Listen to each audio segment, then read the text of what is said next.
Eto guys, so isang napakahirap na tira na naman ng bibitawan ng isang banda ring. Ito long shot sa 5 ha, ninipisin.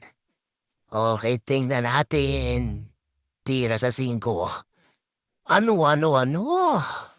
Kinanlang, grabe yun guys.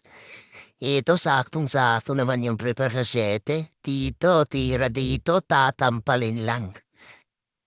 Sideball yung 8, tira sa 7, ano. Tinampa lang guys, yun lang, dumikit yung pamato.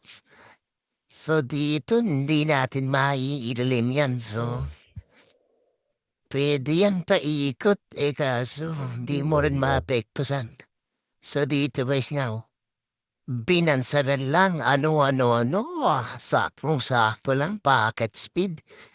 Pero dito nga, mahirap-hirap pa to ha. Nipisin yung side, yung G's nipisin sa sideball. So tingnan natin ha. Tira sa G's. Dinaan sa Pectus. Grabe yun guys. So, I love it.